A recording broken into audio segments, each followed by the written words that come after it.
कभी कभी कुछ कहानियां सिर्फ कहानियां नहीं होती, वो सच होती हैं, और इतना खौफनाक सच कि सुनने के बाद नींद उड़ जाती है। आज की कहानी है एक लड़की की जिसका नाम था वेरोनिका, लेकिन असली डर उसकी मौत में नहीं बल्कि उसकी वापसी में छुपा था।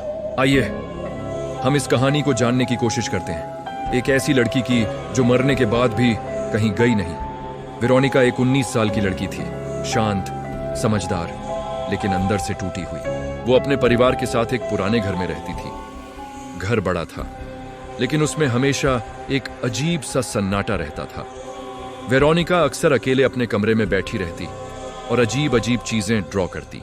एक दिन उसकी मां ने देखा, उसकी डायरी में एक ही चेहरा बार बार बना हुआ था, एक काली परछाई जिसकी आंखें पूरी तरह काली थीं।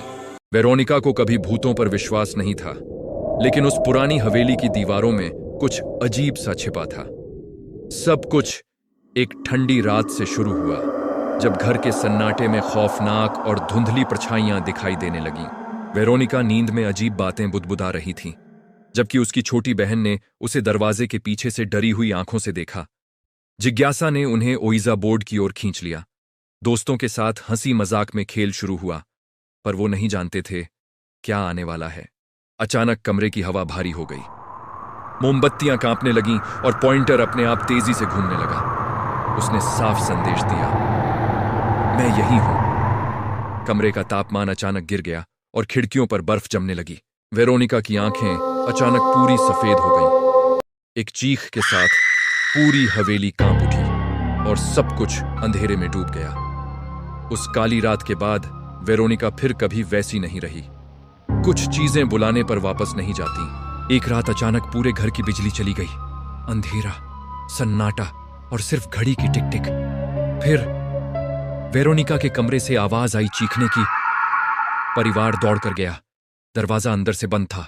जब दरवाजा तोड़ा गया, अंदर वेरोनिका जमीन पर पड़ी थी, बिल्कुल शांत। उसकी मौत हो चुकी थी। सबको लगा अब सब खत्म हो गया, लेकिन असली डर तो अब शुरू हुआ था। उसकी छोटी बहन ने देखा, रात को वेरोनिका उसके कमरे में खड़ी थी। धीरे से बोली, मैं अभी भी यही हूं। घर में सब कुछ सामान्य था, जब तक कि उस अंधेरे कोने में यह सीसीटीवी कैमरा नहीं लगाया गया था। अगली सुबह जब परिवार ने फुटेज की जांच की, तो उनके चेहरों पर गहरा खौफ और घबराहट छा गई। खाली कमरे में अचानक वेरोनिका सामने आई। उसकी वो स्थिर और खौफनाक मुस्कान किसी की भी रूह कंपा देने के लिए काफी थी। बिना एक पल गंवाए डरे हुए परिवार ने अपना सामान समेटा और उस शापित घर को हमेशा के लिए छोड़ देने का फैसला किया। घर से बाहर निकलते समय वेरोनिका की मां ने आखिरी बार पीछे मुद्दक कर उस पुरानी इमारत की ओर देखा। ऊपरी खिड़की पर वेरोनिका खद ही थी, लेकिन इस बार उसकी आंखों में आंसू थे।